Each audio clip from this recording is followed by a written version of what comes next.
Hey guys, we'll talk about the top 3 Space Marine winning lists from the recent tournaments and how you can improve your list knowing what these guys did. And I have some very interesting ones for you, including a highly unusual Dark Angels list. So without further ado, let's dive right in. Always we're starting from the lowest amount of players and the lowest place, and we're only looking at the top 3 places on grand tournaments.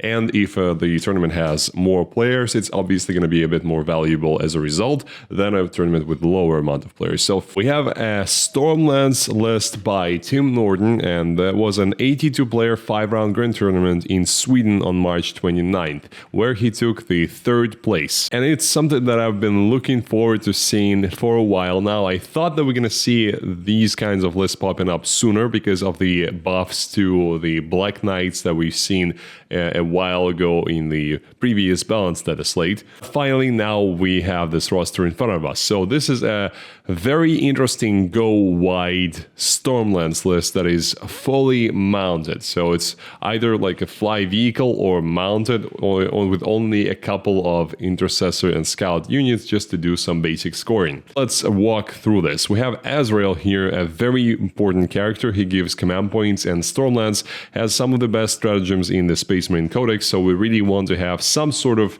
access to extra stratagems, extra command points. Azrael here, who can be leading the 5 intercessors, which might be what he's going to be doing, and he's quite a useful endgame tool. If you need to, you can then advance him up with the intercessors. They'll sticky the home objective, and then you can do some work, and he'll have some ablative wounds before your opponent actually gets to touch him in combat or in shooting. Of course, I would want his sustain hits buff to go onto something more important than an intercessor, something more, well, dangerous for your opponent, but I guess in this case he's more of a CP generation thing and maybe like a late game piece, and not really there to buff the unit itself much. I have 3 Ravenwing command squad, so that's an Apothecary, Ancient, and a Champion, Company Champion bikes. Each of them are 4 wounds, so they're quite tough, and only the Champion is a character, so only he cannot take wounds on himself, where, for example, the Ancient,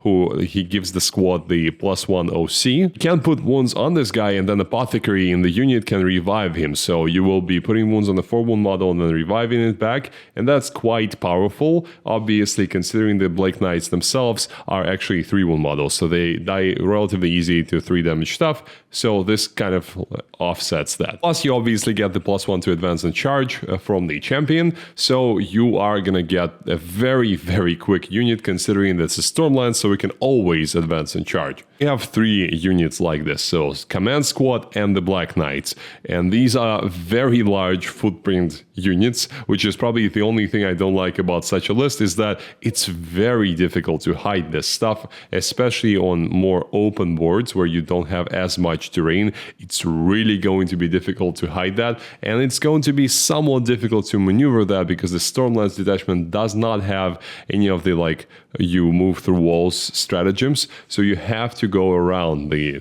ruins. It helps that one of the command squads actually has the Hunter's Instincts enhancement that allows you to put your guys in reserve and actually treat the reserve as the reserve rounds, well, round of the game, as 1 higher, so you can put them on the board turn 1. Such a big footprint army, this is important because you want to be able to save real estate, physical real estate in your deployment zone, and also have the tactical flexibility of being somewhere where your opponent does not really expect you to be. I have Samuel here, so he very likely will be leading one of the Black Knight squads instead of the command squad. It's possible that depending on the matchup, the player can choose either.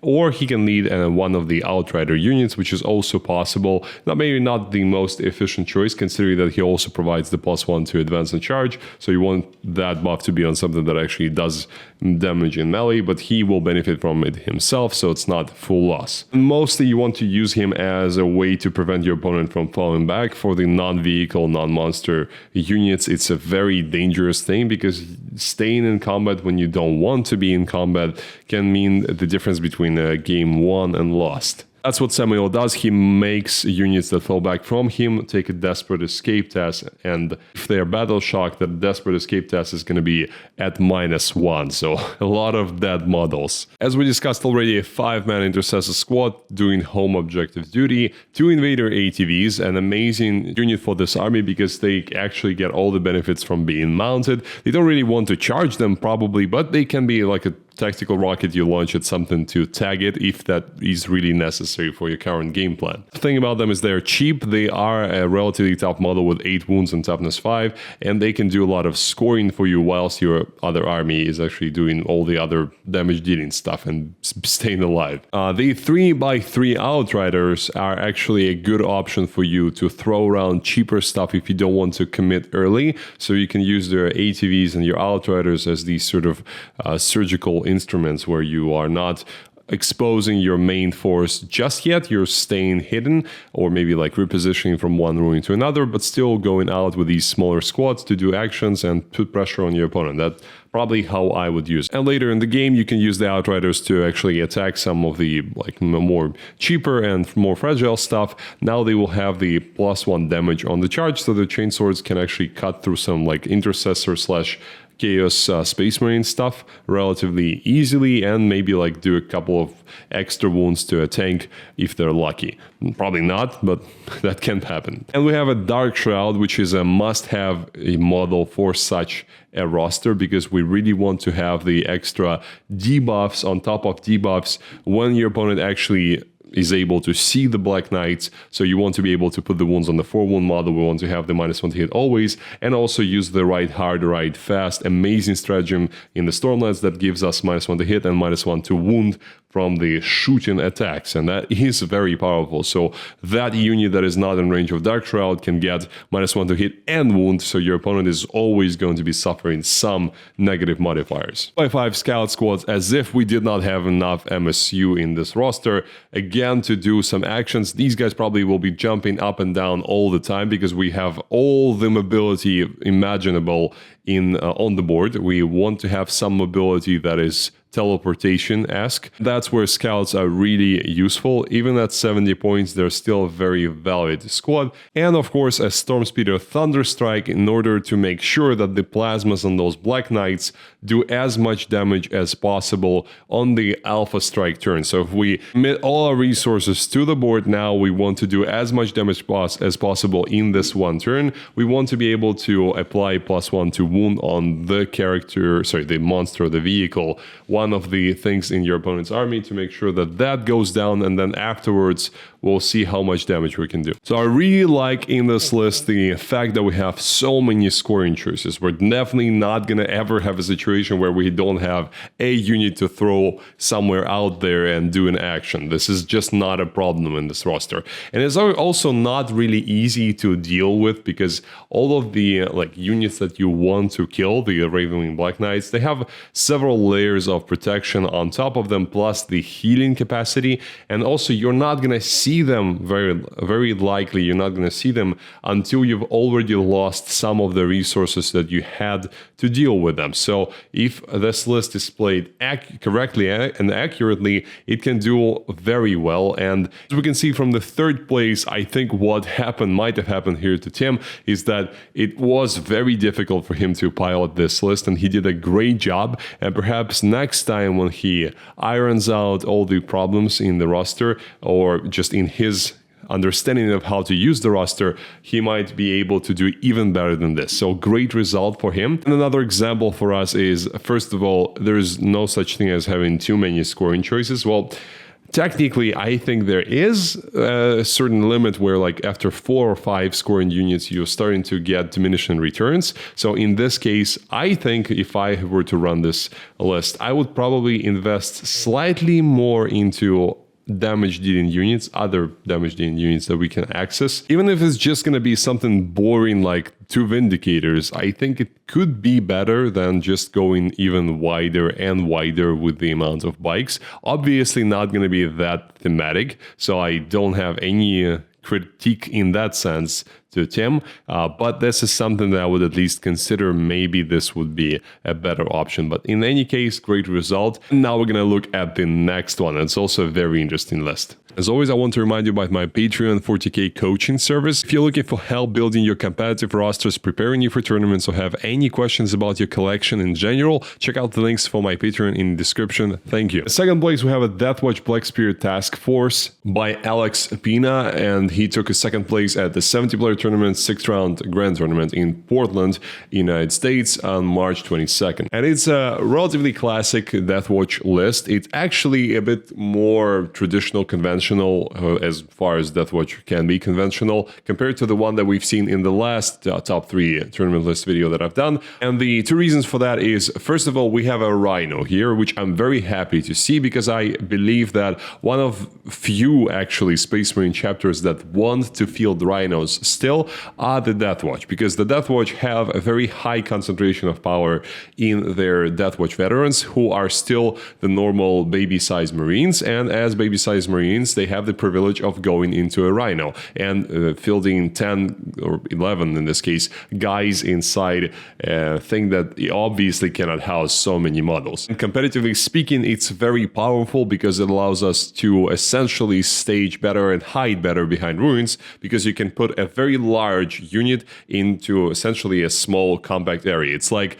a zip file of a 10-man melee squad. You can think of it as that on the tabletop. So let's run quickly through this list. First, we have a Gravis Captain. He is the Warlord, and he has the Tome of the Acticlades enhancement, which again, we discussed that in previously. It's the same enhancement that allows you to essentially double dip into the Oath of Moment, allowing you to select a second target after the first is done once per battle. It's a useful enhancement. I don't know if I would personally spend whatever the 30 points something that it costs, but it is good if you don't have anything else you could buy. Like, for example, you cannot put another, I don't know, Tech Marine there, and you might not want a Tech Marine, so you are gonna buy this enhancement. It's very good. It's not a must-have, unlike the thing that does actually not exist in this roster, which is the Thief of Secrets enhancement, probably the best melee enhancement in the game. And I'm very surprised that Alex did not decide to field this one and instead chose the Tome of the Acticlades, which, to be honest, I would put the Thief of Secrets anywhere if that meant just having it in the roster. It's so powerful. Gives us +1 strength, AP, and damage on the melee weapon, and if the model that carries the enhancement kills any single model during the game, goes up to 2 +2 strength, AP, and damage, which you can imagine that's quite scary. And that Gravis Captain obviously is leading one of the Indomitor kill teams, which this roster, by the way, has 2 of them, and we'll look at them in a second. We have a Lieutenant with a combi weapon. I'm very happy to see this guy, because as you know, I highly recommend whichever chapter you're on, in Blood Angels, Dark Angels, Space Wolves, doesn't matter.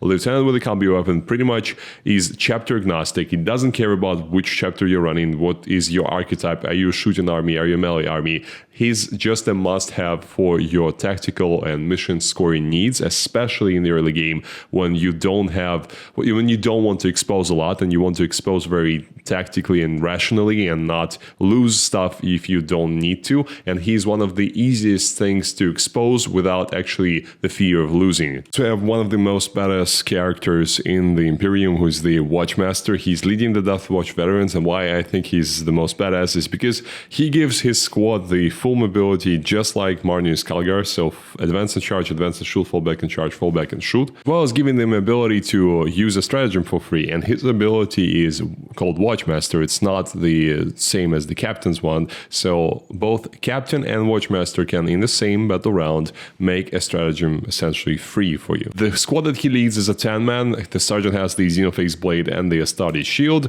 4 guys have the Heavy Thunder Hammers. Of them, they have the Infernus Heavy Bolters. 3 of them have the Power Weapons and the Astartes Shields. We'll go into this Rhino here, and the Deathwatch Terminators will provide the Anvil, the rock that provides the support for the entire list. Very good in combat. They're also very good in shooting with their Cyclone missile launchers, and each 5-man squad has 3 of them, and Power Fist and Stormbolters on the other guy. Plus the Sergeant has the Thunder Hammer and Storm Shield. We have 5 Incursors as well, who provide incredible support, and that's another unit that I highly recommend for you to check out. The reason why they're so good is they provide +1 to hit for anything that they target with their bolters, and they also have a neat ability to do D3 mortal wounds once per game to any unit that ends up within 3 inches of them, and they can also use it offensively, so they can charge something and throw a mine into it. Turn-dominant kill teams are the very expensive part of the unit list, and also very important because they provide the bulk of the firepower. And they have the 2 heavy bolt rifles, 2 heavy bolters, 3 aggressors with flame storm gauntlets, 2 melta rifles, and 1 multi-melta in each unit. They really can do a lot of damage, especially when you manage to get close and your closest target is going to be at +2 strength. So your multi-meltas and meltas will be strength 11. The only disadvantage the squad has is that it's reasonably slow. So that's why actually you need the captain, because he makes the teleportation stratagem free. So you can take 2 kill teams and essentially teleport them around the board without any problems and not spending any of your precious resources. 5 men of infiltrators is probably going to be the stuff that screens out the home deployment zone, unless for some reason you want to put them up front and protect your forward deployed units from deep striking armies, like for example Grey Knights. And the Stormspeeder Thunderstrike is incredibly useful here because it provides +1 to wound against vehicles and monsters to make sure that you don't suffer the penalty of not having the +1 to wound from Oath that obviously Deathwatch unfortunately don't have. What I really like about this roster is that it has a good amount of the raw shooting power. The Stormspeeder Thunderstrike in combination with the 3 Terminator squads and the 2 Indominator kill teams, I have no worries about this roster being capable of actually destroying most anti-tank threats there are in tournaments nowadays. I also like the fact that we have a healthy amount of melee, maybe just a tiny bit less than I would like, and the big part of that is the lack of the Thief of Secrets. I really love the combination of Judiciary plus the Deathwatch veterans with the Thief of Secrets. At least it would be awesome if we could see the enhancement on either the Captain or the Watchmaster, because like it's not as good on them as on the Judiciary, but it's still better than not having it. And yeah, it costs 25 points now, but the Tome of Ectoclades is 30, and I honestly don't think that that extra turn of having rerolls on the other thing is that much better than the Thief of Secrets. It probably gives you overall bigger impact on the game than having the extra melee threat, but I'm not even sure in that. And something that we definitely can pick up from this list is obviously the great scoring choices that we see here: the Incursus, the Infiltrators, and the Combi Weapon Lieutenant, plus the overall balancing of the melee plus the shooting. I really think this is a good roster, and well done to Alex with this great result. And you guessed it, number 1 is another Ultramarines Gladius Task Force list by Sam Nash.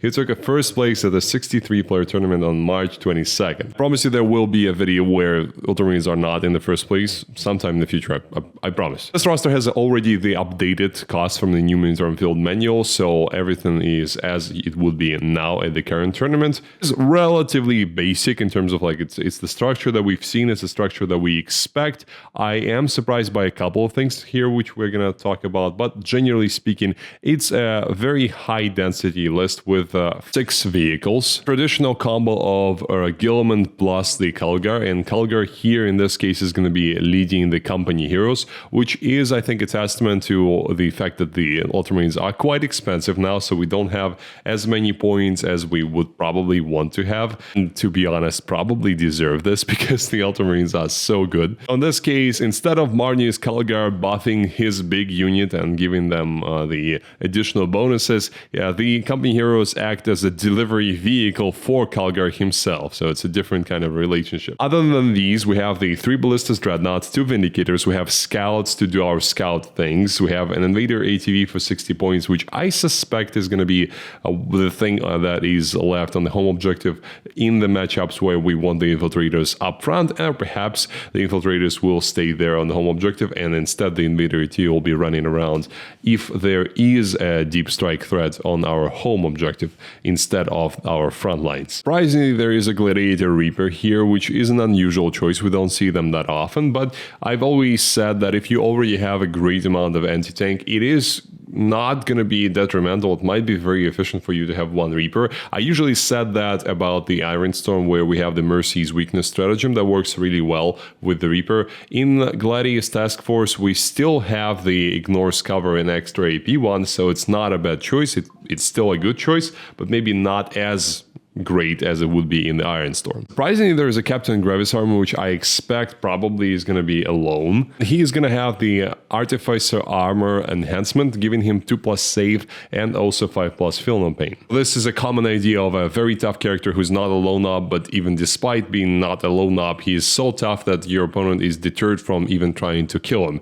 I don't really believe in that theory that much. I've played against characters like that, and it did not have that effect on me, but I understand the sentiment. Probably just buy another jump back intercessor squad to make it a nice 5, clean 5 scout / scoring units. We have the Lieutenant with combi weapon first, we have the Invader ATV, we have the Scouts, and we have the Infiltrators. So 4 now, and 5 I think is exactly the point where you want to stop with the Gladius Ultramarines. Definitely is not a mistake, it's just my personal preference, and if it works for Sam, it might very well work for you as well, and the Gravis Captain is a very cool model, so I would also want to field him. And last but definitely not least is the double Vindicator setup. So we have 5 anti-tank choices. Ballistas Dreadnoughts can act as anti-infantry in a pinch, but mostly they're anti-tank, and the 1 anti-infantry, strictly anti-infantry Gladiator Reaper, with a couple of expensive characters, Gilliman and Marnius Calgar, leading the company heroes,